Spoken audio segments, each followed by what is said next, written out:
Hey there, and welcome to the Future Olympian. My name is Andrea Clow. I'm the owner and trainer. And today we're going to be taking a look at what it looks like with the correlation versus the rider's weight compared to the horse's weight, and how we can make sure that we best fit the horses that we are riding. So a lot of people suggest that we take a step back and we say, okay, how much does the horse weigh? How much does the rider weigh? And then the top amount of what the rider could weigh on this particular horse would be 15 to 20%. Well, that's not the case all the time, because we have horses like Norwegian fjords, Halflingers. What's the other one that there is? There's one other one that I'm thinking of. I cannot think of what it is off the top of my head. They're a pony, but they have that extra gait in there. And I can't think of what they're called. But anyways, when we're looking at these, we have to look at what is the horse comfortable with, where is the rider in all of this, and how they can best correlate to actually match really well. Because if you look at a horse like an Arabian compared to a quarter horse, they might look about the same height, but they're going to be able to take completely different size riders, right? So we have to take this step back and we have to look at it and we have to say, okay, where is this horse comfortable? We'll start with the 15 to 20% rule. Is this horse comfortable with 20% of his weight on his back? Is he comfortable with that? Is he swishing his tail? Is he pinning his ears? Is he reacting to the rider? And the rider needs to make sure that they have comfortable and well-fitted saddles and that the horse is comfortable in the equipment it's using and it fits the rider. So these correlations also tie into all of this. And we also have to take a look at the rider's experience. Where is the rider starting from? Are they a complete beginner or are they advanced? And they've ridden for a while and they know how to distribute their weight on the saddle. They know how to move. They know how to fluctuate with the horse. Because a rider who is just starting out, they're not going to be able to move with the horse. They're not going to be like, oh, it's super easy. It's super whatever. And the horse is going to respond to the rider's knowledge and what they can do with their body. So as a rider, we have to say, okay, this is the level of where I'm at. If we're a lower level rider and we're just starting out, 15% might be a really good place for a horse that kind of goes along with that. So let's say an Arabian, they do a very strong correlation with this, the 15%. Let's see how they do with a rider at 15% who's a very beginner. They're probably going to do fairly well. They're probably going to exceed. They're not going to feel like it's super hard.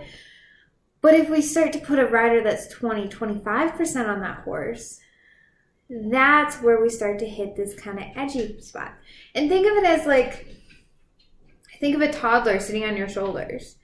Like when they get tired and they get kind of like, oh, I've been up here for so long, they start just sinking their butt back. They sit back, they're leaning back, and they are not helping you whatsoever. But the second they sit up, they engage their core muscles while they're sitting on your shoulders, then it is so much easier to carry them.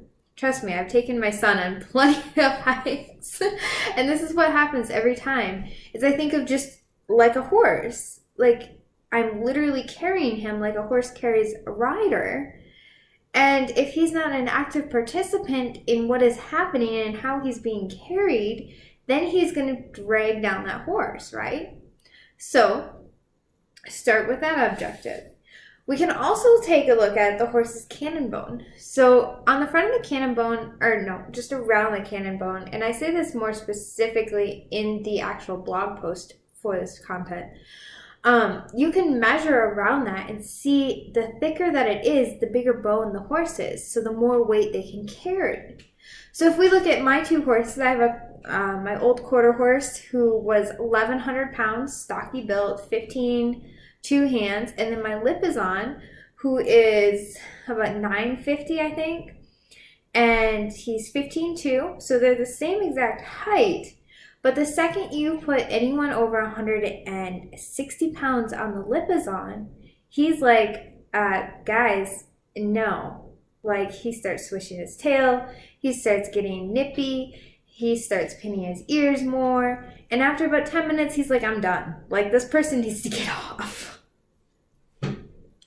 So, but my husband, who's about 200 pounds because he's so muscular, he can sit on him, but it's only about 10-15 minutes, and then the lipizzan is like, no, I'm done. Where the quarter horse can take him for a good hour or 2 hours and be a little grouchy just because he's a beginner rider. He hasn't ridden much. He doesn't know how to distribute his weight and move with the horse, but he can tolerate that with the correct fitting equipment.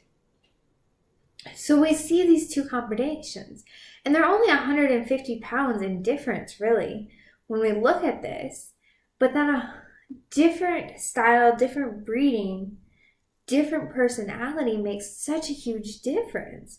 This is why we can see people who are riding Norwegian fjords and they're weighing 200 pounds, and it's okay for the horse. It's not bad. But if we put someone like 200 pounds on a POA, that horse is probably going to be like, get the F off me, right? Because that's just too much. That's too much weight for them to be handling. So we just have to take this step back and look at the horse, look at the rider, look at their levels, and see where they're at. So a horse that is less conditioned, who hasn't been ridden a lot, they're not going to be able to take as much as they could if they were in shape and they were being ridden consistently. So there's two different aspects here too. So it's taking the rider, taking the horse, and seeing where they're comfortable. And I always say, start a horse off at 15%. Start him there, kind of work up, ease him in, and see where is his max. Like, I wouldn't push his max, but where does he start to show that he is uncomfortable? Where does he start to show that this is too much, that he can't take anymore?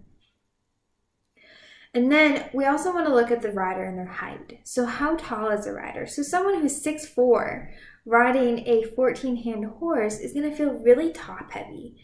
They're going to feel like their body's all over the place. They're going to feel like they're just up in this space.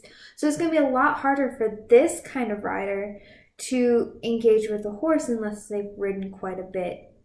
So we have to take the height into consideration. We have to take the weight of both aspects, the riding levels, and start from there.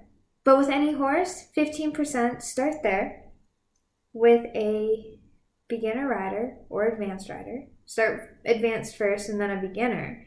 And then you can play around and see what the difference is.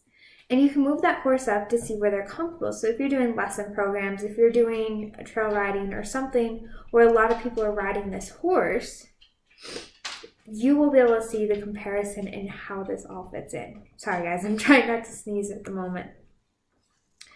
So as you can see, a variety of different factors, and we have to take them all into consideration because not one shoe fits all of us. Just like not one horse is going to fit all of us correctly. There's some horses that are going to make us look super big, and there's some horses that are going to make us super tiny looking, and there's some horses where it's proportioned looking. And we just have to use our own knowledge and our own conscience to see what that is specifically for that rider and horse combination. So taking this all into account, I hope this helps tremendously. I know there's been quite a few questions on it in a few different pages I've been on, so I wanted to kind of just target this area.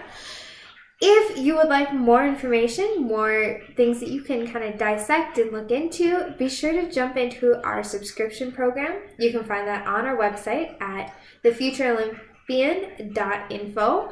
And if you like this video and you want to see more content like this posted to our YouTube channel, go ahead and hit subscribe, like this video, and we will talk to you very soon.